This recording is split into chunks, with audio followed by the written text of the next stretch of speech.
প্রাণের পাখি শহীদ আল্লামা দেলাওয়ার হোসাইন সাইদি রহমাতুল্লাহ আলাইহি যতগুলো স্বপ্ন দেখেছিলেন আমার সবগুলো দেখতে পাচ্ছি সামনে প্রতিফলিত হচ্ছে। উনি বলেছিলেন এই দেশে জালেমরা ইঁদুরের গর্ত পাবে না, আমার মনে হচ্ছে ঠিক 100 ভাগ মিলে গেছে।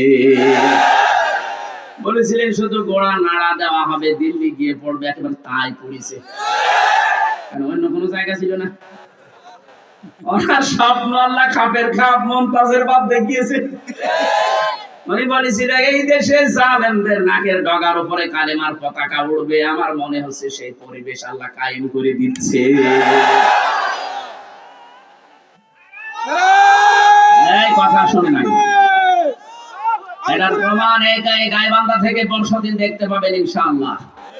আমির জামাত ডাক্তার শফিকুর রহমান আপনাদের এখানে আসার ঘোষণা দিয়েছে মনে হয় না? হ্যাঁ, পরশুদিন আসবে 24 তারিখে সকাল 10টায় গাইবান্ধা শহরে ইনশাআল্লাহ। ওখানে আমার মনে হচ্ছে এই দৃশ্য আল্লাহ গাইবান্ধা থেকে দেখাবে।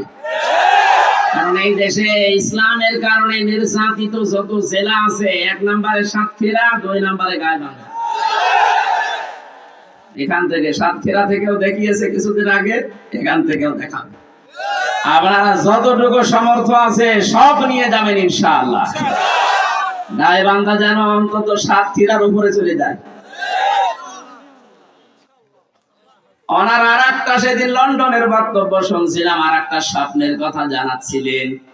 উনি ওপেন ঘোষণাও দিয়েছিলেন, আল্লাহর কসম আমি সাইদি বলছি, আমি দেখতে পাচ্ছি সামনে পৃথিবীতে ইসলাম পূর্ণাঙ্গ যদি কায়েম হয় তবে আমার বাংলাদেশে পূর্ণাঙ্গ হবে। এটা যেহেতু দেখে যেতে পারেননি, আমার মনে হয় ওটা বাংলাদেশে কায়েম হবে। পরিবেশ আস্তে আস্তে ওই দিকে যাচ্ছে। গাইবান্ধাবাসী অবশ্যই আপনার বিবেক এখন কাজ করবে, আমি জানি। আপনার বিবেকটা একটু কাজে লাগান। বাস্তবতা এটা, নবী নেই, নবী আসবেও না, কিন্তু ইয়াসিন বলে আল্লাহ নিজে ডাক দিয়েছেন। সুতরাং বিশ্ব নবীর আদর্শ যারা মেনে চলতে চায় তাদেরকে আপনাকে অনুসরণ করা লাগবে। এরাও আল্লাহর ঘোষণা দেওয়া নেতা। খালি আল্লাহর ঘোষণা দেওয়া ইয়াসিন আল্লাহ পাক যাকে দিয়েছিলেন উনি তো নেই, ওনার নায়েব আছে। আমি এখান থেকে কুষ্টিয়া একজনকে পাঠালাম, আমি যেতে পারলাম না। উনি যদি আমার কাজটা করে আসে, উনি আমার নায়েব। কথা বলছেন।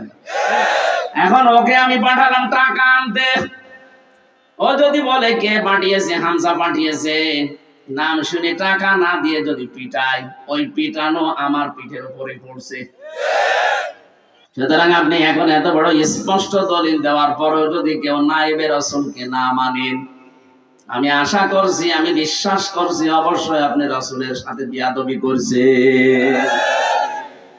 এই জন্য ইয়াসিন সূরা পড়ে যারা মনে করেন আমার 10 খতম কোরআনের সওয়াব আছে, মাস্ট বি হবে, কিন্তু এই শিক্ষাগুলো আপনার ভেতরে থাকা লাগবে। যেই দল করেন ওই দলের নেতা যদি জাহান্নামী হয়, কর্মী সব তার সাথে জাহান্নামে যাওয়া লাগবে। বিসাল বিরদুল মাওরুদ, কত নিকৃষ্ট জায়গা তাদের জন্য এটা। এরপর অনেকের বিবেক খোলে না। আমি রাসূলের পরিচয় দিয়েছিলাম। সূরা ইয়াসিনের সর্বশেষ 2টা আয়াত আমি তেলাওয়াত করে ফেলেছি। আল্লাহ যেটা চাই শুধু ইচ্ছা করবেন, কোন ফায়াকুন সঙ্গে সঙ্গে হয়ে যাবে। আল্লাহ পাক আমার মনে হচ্ছে বাংলাদেশের দিকে তাকিয়ে উনি ইচ্ছা করছে দেশে আল্লাহর কোরআন কায়েম হোক।